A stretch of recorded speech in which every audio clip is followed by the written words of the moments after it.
आज से हम लोग क्लास 11 केमिस्ट्री का पहला चैप्टर स्टार्ट कर रहे हैं। पहले चैप्टर का नाम है some basic concept of chemistry.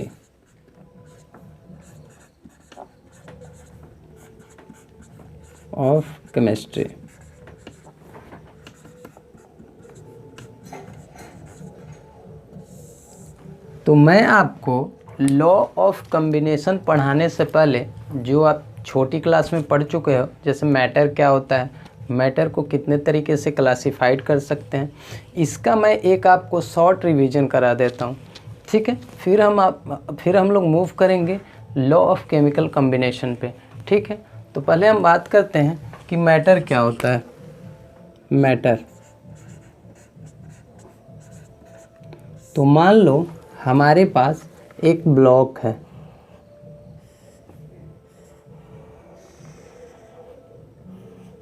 जिसका मास m है।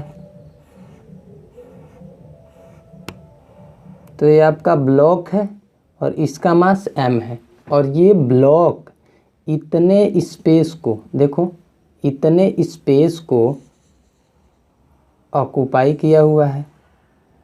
तो हम मैटर की डिफिनेशन ये दे सकते हैं कि यूनिवर्स में हर वो वस्तु जो स्थान घेरती हो और जिसका कुछ न कुछ मास होता हो, उसे हम क्या बोलते हैं, मैटर बोलते हैं। जैसे ब्लॉक है, इसका मास m है और ये स्पेस को, यानी इतने स्पेस को ऑक्यूपाई किया हुआ है।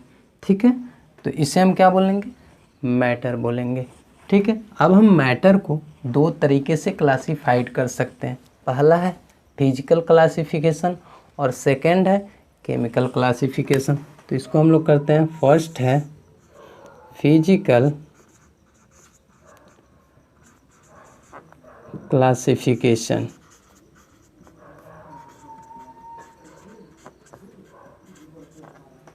सेकंड है केमिकल क्लासिफिकेशन।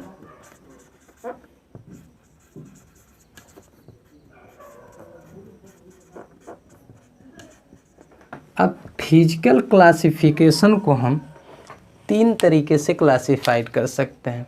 ठीक है, मॉलिक्यूल्स के बीच में जो इंट्रामॉलिक्यूलर फोर्स लगता है, उसके बेस पे हम फिजिकल क्लासिफिकेशन को तीन तरीके से कर सकते हैं।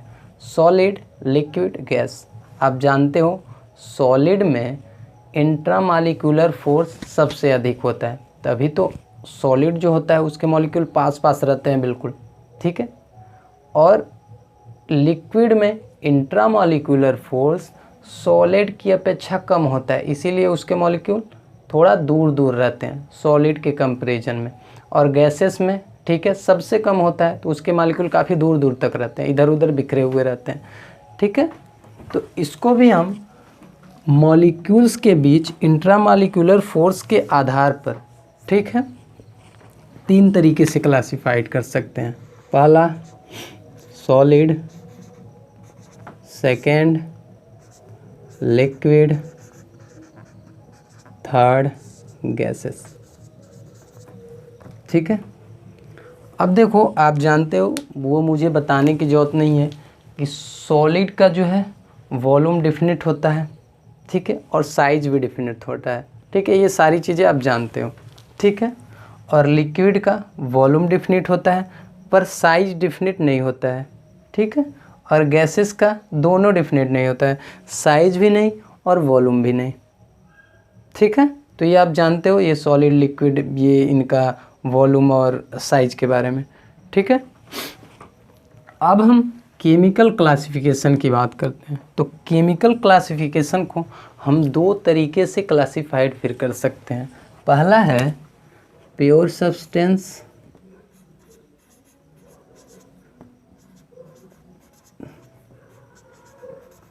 एंड सेकेंड है मिक्सचर। ठीक है, मिक्सचर। तो प्योर सब्सटेंस क्या होता है, तो प्योर सब्सटेंस ये होता है जिसमें वन टाइप ऑफ सब्सटेंस हो, वन टाइप ऑफ सब्सटेंस। ठीक है, सब्सटेंस। ठीक है, देखो यहाँ पे प्योर सब्सटेंस को भी हम दो तरीके से क्लासिफाइड कर सकते हैं, ठीक है। प्योर सब्सटेंस को पहला element and second compound.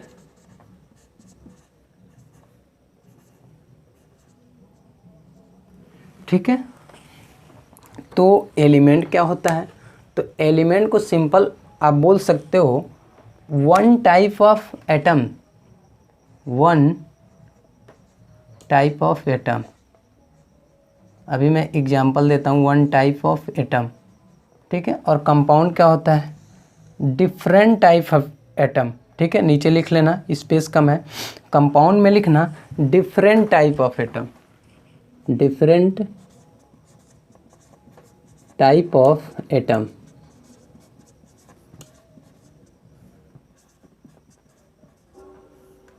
With fixed ratio. क्या होता है? Different type atom fixed ratio में होते हैं, different type atom in fixed ratio, ठीक है। एलिमेंट क्या होता है? वन टाइप ऑफ एटम होते हैं, ठीक है। और कंपाउंड क्या होता है? Different type of atom in fixed ratio, यानी कंपाउंड में डिफरेंट टाइप के एटम होते हैं पर उनका रेशियो क्या होता है? फिक्स होता है, ठीक है। और एलिमेंट में वन टाइप ऑफ एटम होते हैं। तो इसका एग्जांपल क्या है? देखो,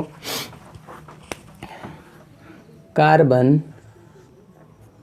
ऑक्सीजन, ठीक है, नाइट्रोजन, यहाँ पे ऑक्सीजन गैस, H2 गैस, ठीक है। यहाँ पे देखो H2O ले लो, ठीक है। देखो अब कंपाउंड देखो, मैंने क्या बोला है? Different type atom in fixed ratio. तो देखो क्या डिफरेंट एटम है ना, दो हाइड्रोजन एटम है और एक ऑक्सीजन एटम है, यानी दोनों डिफरेंट है, ठीक है। और यहाँ पे मैंने क्या बोला? One type of atom, carbon देखो, ऑक्सीजन, नाइट्रोजन, O2 H2। तो यहाँ पे देखो, यहाँ तो एक एटम है, एक एटम, यहाँ भी एक atom, one type of atom. पर यहाँ पे तो दो एटम है, दो बार तो है O2 O दो बार है, ठीक है। तो यहाँ पे देखो, इसको समझने की कोशिश करो। वन टाइप ऑफ एटम, केवल एक ही एटम नहीं बोल रहा है, वन टाइप ऑफ एटम, यानी दो यहाँ पे देखो सेम एटम है, O2, ये हो सकता है, ठीक है। क्योंकि यहाँ पे कह रहा है वन टाइप ऑफ एटम, यानी केवल ये नहीं कह रहा है कि only one type of, only one atom, ये नहीं कह रहा है, वन टाइप ऑफ एटम कह रहा है। तो यहाँ पे देखो O2, यानी एक ही प्रकार का दो एटम है, ठीक है। तो ये हो सकता है, एलिमेंट में ये आ सकता है, ठीक है। और यहाँ पे कंपाउंड समझ ही गए हो, ठीक है। कंपाउंड क्या है? Different type atom in fixed ratio. तो यहाँ पे दो हाइड्रोजन एटम है, एक ऑक्सीजन एटम है, और इनके परमाणु का रेशियो जो है फिक्स्ड है, 2:1, ठीक है। इसीलिए कह रहा है फिक्स्ड रेशियो, ठीक है। तो ये परमाणु के आधार पे हो गया, ठीक है। अब हम बात करते हैं मिक्सचर की। तो मिक्सचर में देखो, इसको आप पहले नोट करो, फिर हम लोग बात करेंगे मिक्सचर की। तो मिक्सचर में डिफरेंट, ठीक है, डिफरेंट टू और मोर सब्सटेंस होते हैं, डिफरेंट होते हैं, दो या दो से अधिक अलग अलग सब्सटेंस हो तो उसे हम क्या बोलते हैं? मिक्सचर बोलते हैं, ठीक है। तो मिक्सचर को भी हम दो तरीके से क्लासिफाइड कर सकते हैं। पहला होमोजीनियस,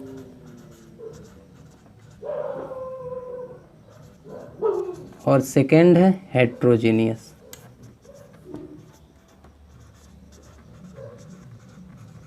ठीक है, मैंने मिक्सचर को क्या बोला?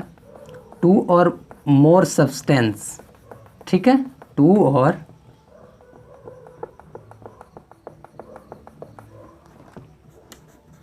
होमोजीनियस।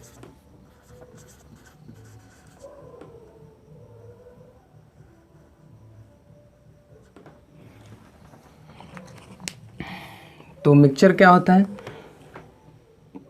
दो या दो से अधिक सब्सटेंस होते हैं, डिफरेंट, ठीक है।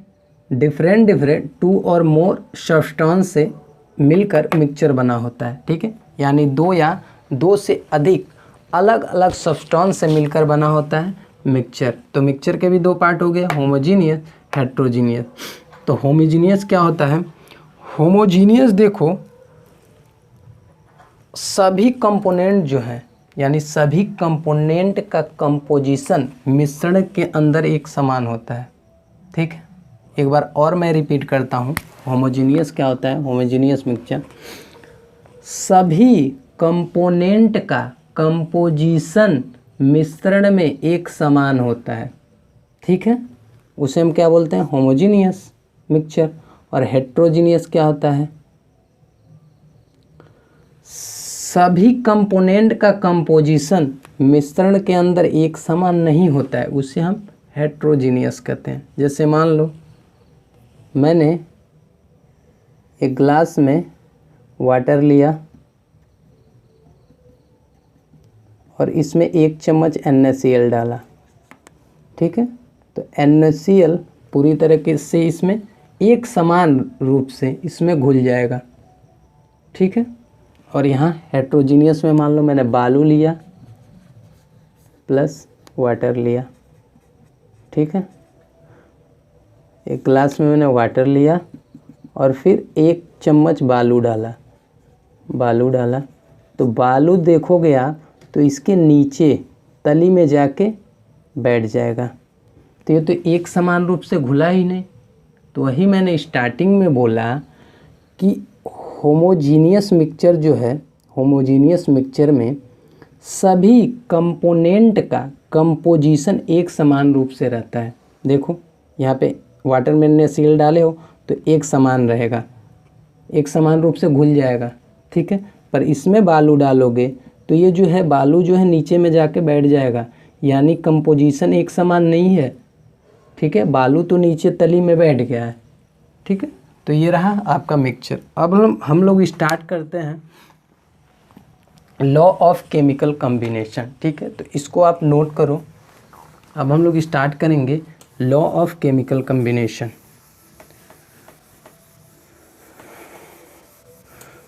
तो देखो जब भी कोई कंपाउंड फॉर्म होता है, ठीक है, जब भी कोई, ध्यान से सुनना, जब भी कोई कंपाउंड फॉर्म होता है तो कुछ लॉ को फॉलो करते हुए फॉर्म होता है। जैसे कि आप जानते हो एलिमेंट्स से मिलकर एटम्स बने होते हैं, एटम्स से मिलकर मॉलिक्यूल्स बने होते हैं, और मॉलिक्यूल जब रिएक्ट करते हैं तो अलग अलग कंपाउंड बनाते हैं, ठीक है।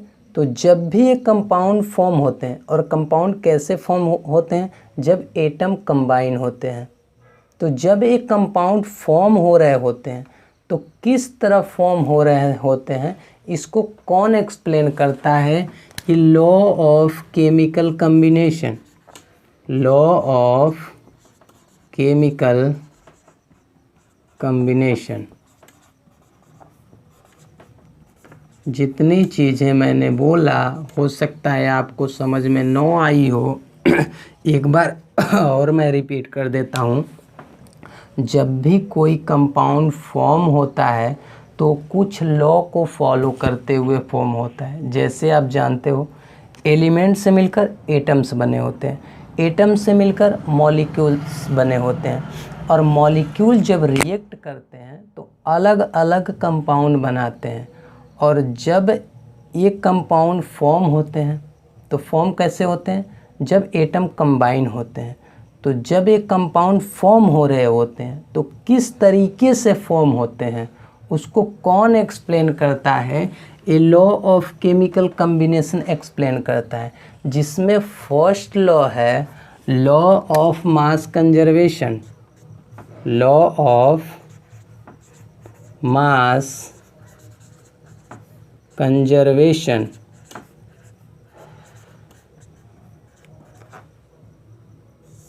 देखो आपकी बुक में सिंपल लिखा हुआ है mass can be neither created nor be destroyed, यानी द्रव्य को न तो उत्पन्न किया जा सकता है न ही नष्ट किया जा सकता है। पर इसको आपको ऐसे ही न याद करने की जरूरत नहीं है, ठीक है। मैं आपको सिंपल बताता हूँ।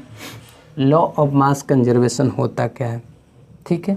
तो सिंपल आप समझो, total mass of reactant equal to total mass of product, यानी इनिशियली स्टार्टिंग में जो आप रिएक्टेंट का मास ले रहे हो अगर वो प्रोडक्ट के बराबर है तो वही क्या होता है, लॉ ऑफ मास कंजर्वेशन, ठीक है। यानी एक केमिकल रिएक्शन के अंदर मास हमेशा कांस्टेंट होना चाहिए, ठीक है। जैसे मैं एक एग्जांपल लेता हूँ, ठीक है। कार्बन को अगर हम ऑक्सीजन के साथ कंबाइन करें तो क्या बनेगा, कार्बन डाइऑक्साइड बनेगा ना, ठीक है।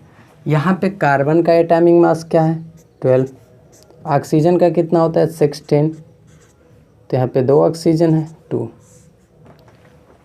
यहाँ पे 12 प्लस 16 इंटू 2, तो यहाँ से कैलकुलेट करोगे तो क्या होता है, 12 प्लस 32, यहाँ पे 12 प्लस 32 44, यहाँ पे भी 44। तो देखो जो हमने रिएक्टेंट का मास लिया था वही उसके बराबर ही प्रोडक्ट का मास आ गया, ठीक है। यानी total mass of reactant, total mass of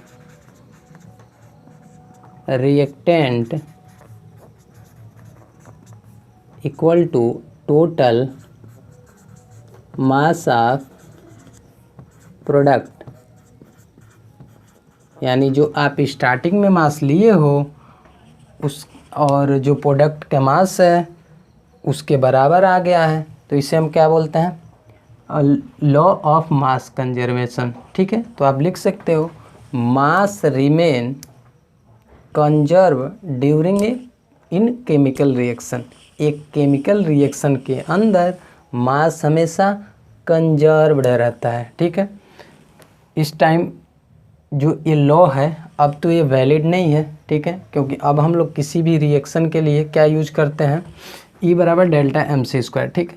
पर ये लॉ जो देखो एक कंडीशन में फेल भी हो जाता है, न्यूक्लियर रिएक्शन के अंदर ये लॉ फेल हो जाता है, ये लॉ काम नहीं करता। एक और मैं एग्जांपल लेता हूँ, NH3 plus O2 gives NO plus H2O, ठीक है।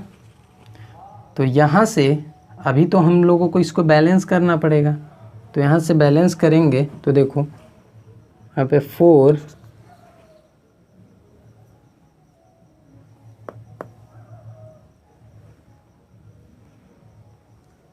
5 4 6, देखो बैलेंस है कि नहीं।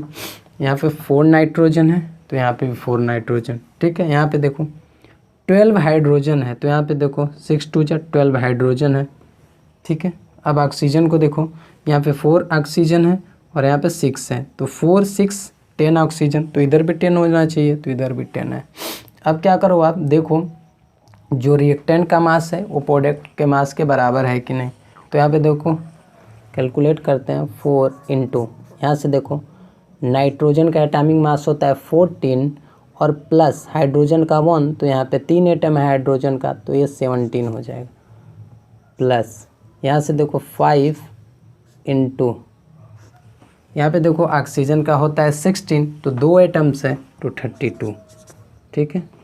और यहाँ पे देखो 4 इंटू, यहाँ पे नाइट्रोजन 14 और यहाँ पे जोड़ लेना ये 16, तो 40 16 हो जाएगा 30 प्लस 6 इंटू वाटर पूरे का, ये पूरे मॉलिक्यूल का क्या होता है 18। तो यहाँ से जब आप इसको करोगे तो यहाँ पे 68 हो जाएगा, प्लस यहाँ से 0 160, ठीक है। तो यहाँ पे 208 हो गया और यहाँ पे 120 प्लस 108, ठीक है। तो यहाँ पे 228 हो गया, यहाँ पे पर कुछ गलत, हाँ 68 है और 160, यहाँ पे भी 228 आएगा, ठीक है 228। तो देखो 228 इक्वल टू 228, यानी इसमें भी total mass of reactant equal to total mass of product, ठीक है। तो बस आप इतना याद रखो एक केमिकल रिएक्शन के अंदर मास हमेशा क्या रहता है, कांस्टेंट रहता है। ठीक है, अगले लॉ की बात करते हैं, law of definite proportion. Law of definite proportion.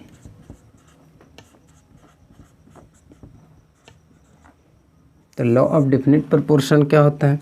ठीक है, तो देखो एक केमिकल कंपाउंड अगर कहीं से भी ऑब्टेन हो रहा है, उसका सोर्स क्या हो मैटर नहीं कर रहा है। ठीक है, ये लॉ कहता क्या है, एक केमिकल कंपाउंड कहीं से ऑब्टेन हो रहा हो, कहीं से भी, उसका सोर्स से कोई लेना देना नहीं है। जैसे मान लो वाटर H2O। ठीक है, मान लो वाटर को नाले से लेके आओ, कुएं से लेके आओ और यहाँ से झील से लेके आओ। ठीक है, सब वाटर का फार्मूला क्या होगा, H2O। तो ये लॉ कहता क्या है, लॉ ऑफ डेफिनिट प्रोपोर्शन, या इसको बोलते हैं लॉ ऑफ कांस्टेंट प्रोपोर्शन। तो अगर किसी भी केमिकल कंपाउंड को, वाटर का ये केमिकल कंपाउंड वाटर जो है इसका फार्मूला H2O, तो इसको अगर हम यानी किसी भी केमिकल कंपाउंड को कहीं से भी ऑब्टेन करें तो उसके अंदर जो है एलिमेंट जो है सेम हो, एलिमेंट क्या हो, सेम हो। जैसे यहाँ देख लो 2 हाइड्रोजन एटम है, 1 ऑक्सीजन एटम है, यहाँ पे 2 हाइड्रोजन 1 ऑक्सीजन, 2 हाइड्रोजन 1 एटम। तो उसके अंदर जो एलिमेंट हो वो सेम हो और उनके मास का रेशियो भी फिक्स हो। क्या हो, उनके मास का रेशियो फिक्स हो। तो यहाँ पे देखो 2:16, 2:16 ये मास के आधार पे कर रहे हैं। तो इसको जब आप कट करोगे तो 1:8, 1:8, 1:8। तो मैंने क्या बोला, अगर कोई केमिकल कंपाउंड कहीं से भी ऑब्टेन हो रहा हो तो उसके अंदर जो एलिमेंट हो वो सेम हो और उनके मास का रेशियो फिक्स हो। ठीक है, तो ये हो गया आपका लॉ ऑफ डेफिनिट प्रोपोर्शन। इसके बाद हम लोग बात करते हैं लॉ ऑफ मल्टीपल प्रोपोर्शन की। तो इसको आप नोट करो, स्पेस नहीं है तो इसको मैं मिटाता हूँ और डिस्कस करता हूँ। Law of multiple proportion.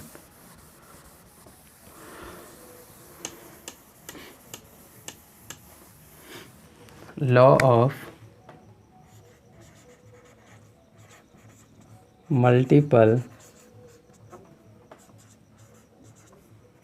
Proportion. ठीक है, लॉ ऑफ मल्टीपल प्रोपोर्शन। तो देखो अगर हम किसी एलिमेंट को कंबाइन करें अलग अलग 2 एलिमेंट से तो अलग अलग 2 रिएक्शन भी होगा। ठीक है, तो अलग अलग 2 कंपाउंड भी बनेंगे। जैसे मैं एग्जांपल से समझाता हूँ, आपको समझ में आएगा। हाइड्रोजन और ऑक्सीजन। ठीक है, तो इसको अगर हम कंबाइन करें, ठीक है, तो एक बार क्या मिलेगा हमें, H2O मिलेगा और एक बार क्या मिलेगा हमें, H2O2 मिलेगा। यानी इसका नाम क्या है, वाटर, और इसका नाम है हाइड्रोजन पेरोक्साइड। ठीक है, तो मैंने क्या किया, 2 एलिमेंट हाइड्रोजन और ऑक्सीजन को कंबाइन किया तो हमें 2 डिफरेंट कंपाउंड मिले। यानी 2 डिफरेंट रिएक्शन हो रहा है तो 2 डिफरेंट कंपाउंड मिलेंगे। तो इनमें से जिस एलिमेंट का मास डिफरेंट है, क्या डिफरेंट है, मास डिफरेंट है। देखो ऑक्सीजन का मास कितना है 16 और यहाँ पे 2 का 32। तो जिस एलिमेंट का मास डिफरेंट हो वो किसके साथ कंबाइन होना चाहिए, जिसका मास जो है फिक्स हो। तो मास किसका फिक्स हो, H2 का फिक्स है, H2 का फिक्स है, मास इसका फिक्स है। तो ये जिस एलिमेंट का मास डिफरेंट हो वो उस एलिमेंट के साथ कंबाइन हो जिसका मास क्या हो, फिक्स्ड हो। तो इस डिफरेंट मास वाले एलिमेंट का रेशियो जो होगा एक सिंपल रेशियो होगा। क्या होगा? एक सिंपल रेशियो। जैसे देखो यहाँ इसका मास कितना है 16 और इसका कितना है 32, तो 16:32 यानी रेशियो क्या आ जाएगा 1:2 का।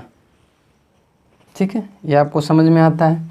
एक बार और मैं रिपीट करता हूँ, मैंने क्या लिया है, 2 एलिमेंट लिया है, इसको कंबाइन किया है, तो 2 अलग अलग रिएक्शन हो रहे हैं, तो 2 अलग अलग कंपाउंड बन रहे हैं H2O H2O2।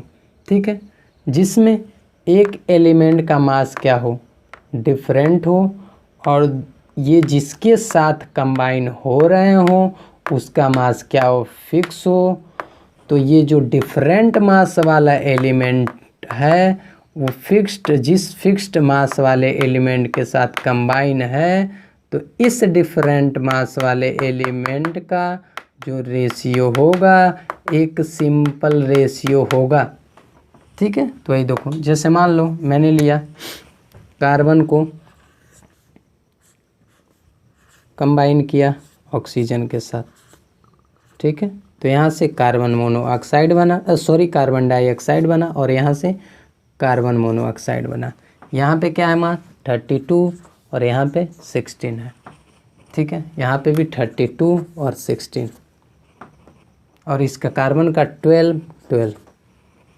ठीक है, तो यहाँ पे देखो, यहाँ पे क्या है, डिफरेंट मास वाला एक एलिमेंट का मास क्या हो, डिफरेंट हो, तो यहाँ पे क्या है 32 16 डिफरेंट है ना, और एक किसके साथ कंबाइन है, जिसका मास फिक्स है, यानी कार्बन से कंबाइन है। तो ये जो डिफरेंट मास वाला एलिमेंट हो जिस फिक्स्ड मास वाले एलिमेंट के साथ कंबाइन है, तो ये डिफरेंट मास वाले एलिमेंट का रेशियो हमेशा एक क्या होगा, सिंपल रेशियो होगा। ठीक है, तो यहाँ पे देखो 32:16, तो इसका रेशियो क्या आ जाएगा 1:2। ठीक है, और 32:16 है तो 2:1 इसका रेशियो आ जाएगा। अब हम लोग बात करते हैं, नीचे आपको दिख नहीं रहा होगा तो लिख लो, यहाँ पे कितना है 32:16, तो यहाँ पे ऊपर लिखो 32:16 तो 2:1। ठीक है, अब हम लोग बात करते हैं लॉ ऑफ रेसिप्रोकल प्रोपोर्शन की। मैं उतना डिफिनेशन नहीं लिखवा रहा हूँ आपको, ठीक है, जितना चीज़ें हो सके एग्जांपल लेके मैं समझा रहा हूँ कि आपको आसानी से समझ में आ जाए। लॉ ऑफ रेसिप्रोकल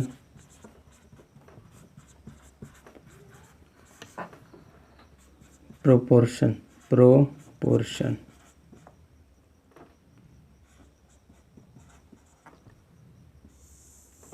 ठीक है, तो लॉ ऑफ रेसिप्रोकल प्रोपोर्शन क्या कहता है, इसको मैं आपको एग्जांपल से समझा रहा हूँ। मान लो मैंने 2 एलिमेंट लिया, हाइड्रोजन और ऑक्सीजन, और इसको मैंने कंबाइन किया एक फिक्स्ड एलिमेंट मास वाले एलिमेंट के साथ, सल्फ़र के साथ। तो ये कंबाइन हुआ हाइड्रोजन और सल्फ़र, तो क्या बनाया H2S, और ये कंबाइन हुआ तो क्या बनाया SO2। ठीक है, तब समझो बहुत आसान है। तो यहाँ पे हम इसका रेशियो लेंगे, हाइड्रोजन और ऑक्सीजन का रेशियो ले लो। हाइड्रोजन और ऑक्सीजन का रेशियो लोगे, रेशियो ऑफ हाइड्रोजन रेशटू ऑक्सीजन, तो ये क्या होगा 1:8 का। इतना समझ में आता। अब आप इन दोनों को कंबाइन करो, हाइड्रोजन और ऑक्सीजन को, तो क्या मिलेगा H2O मिलेगा ना। अब हम रेशियो लेंगे, रेशियो ऑफ H2O, तो यहाँ पे क्या होगा 2:16 का, सॉरी यहाँ पे देखो 1:16 का रेशियो होगा, क्योंकि देखो यहाँ पे मास तो कितना होता है इसका, एटॉमिक मास 16 होता है, तो यहाँ पे 2:, वहाँ पे थोड़ा सा मिस्टेक होता है 2:16। तो इसको जब आप कट करोगे तो 1:8 आएगा। ठीक है, तो देखो यहीं पे समझने वाली चीज़ है। मैंने क्या किया, 2 एलिमेंट लिया, हाइड्रोजन ऑक्सीजन, ठीक है, और किसी फिक्स्ड मास यानी सल्फ़र का फिक्स्ड सल्फ़र जो है इसके फिक्स्ड मास से मैंने क्या किया, इन दोनों को कंबाइन किया। तो जब मैंने हाइड्रोजन को सल्फ़र के साथ कंबाइन किया तो H2S, ऑक्सीजन को सल्फ़र के साथ कंबाइन किया तो सल्फ़र डाइऑक्साइड बना। ठीक है, अब मैंने क्या किया, इस हाइड्रोजन और ऑक्सीजन का रेशियो लिया तो 1:16 आया। अब मैंने इस हाइड्रोजन और ऑक्सीजन को फिर कंबाइन किया तो H2O मिला तो 2:16, तो इसका रेशियो 1:8। अब जो है ये जो रेशियो है 1:16, ठीक है, ये रेशियो इस रेशियो का मल्टीपल होना चाहिए।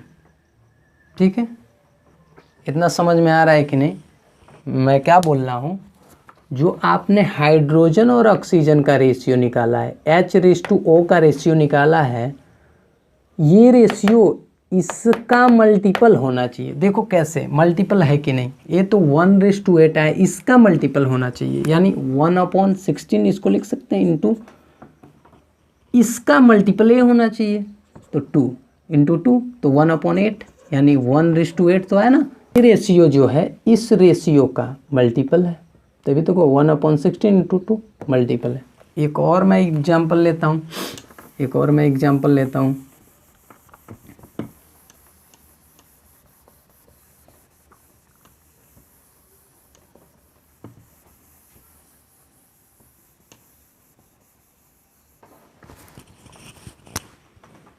ऑक्सीजन सल्फ़र, ठीक है, और किसी फिक्स्ड मास वाले एलिमेंट के साथ मैंने कंबाइन किया कार्बन के साथ, तो अब पहले तो क्या मिला, कार्बन डाइऑक्साइड, और ये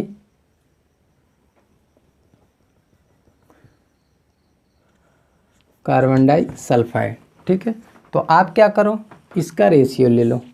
पहले तो ratio of oxygen raise to sulphur कितना होगा इसका, 16:32, तो 1:2। ठीक है, 1:2। अब आप क्या करो, इन दोनों को कंबाइन करो तो सल्फ़र डाइऑक्साइड मिला। ठीक है, तो इसका रेशियो ले लो आप, रेशियो ऑफ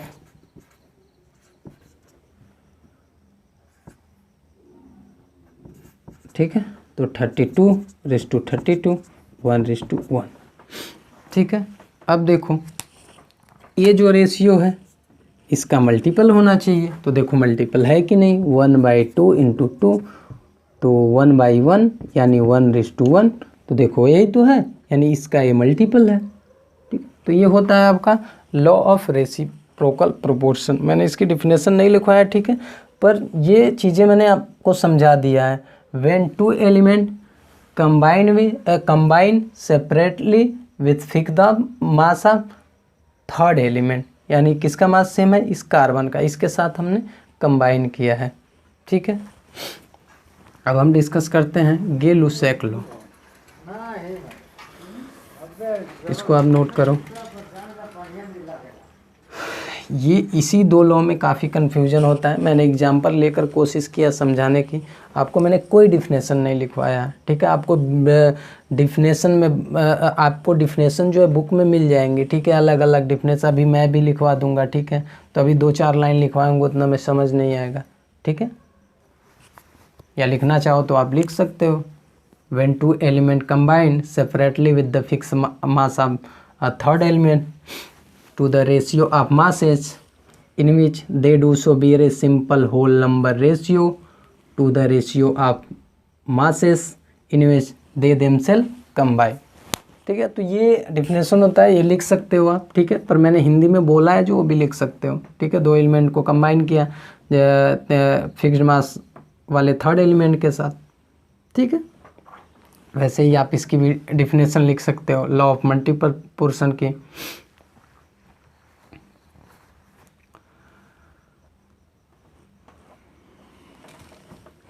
तो लिखना है तो लिख लो, लॉ ऑफ मल्टीपल प्रोपोर्शन की भी definition, when two element combine to form more than one compound,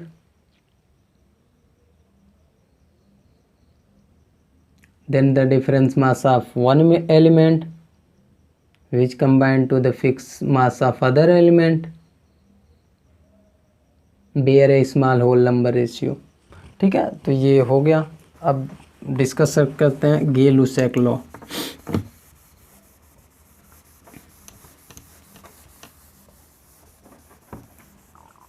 तो गे-लुसैक लॉ है कुछ नहीं, देखो गे-लुसैक law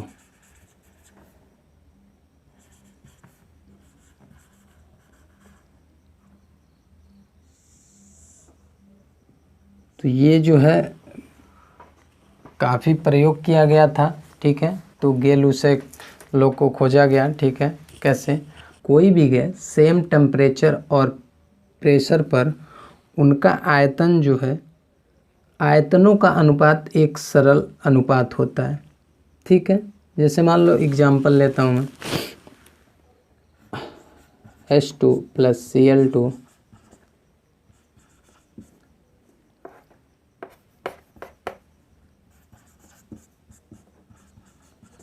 Cl2 gives HCl gas. तो यहाँ पे देखो 1 volume of hydrogen gas plus 1 volume of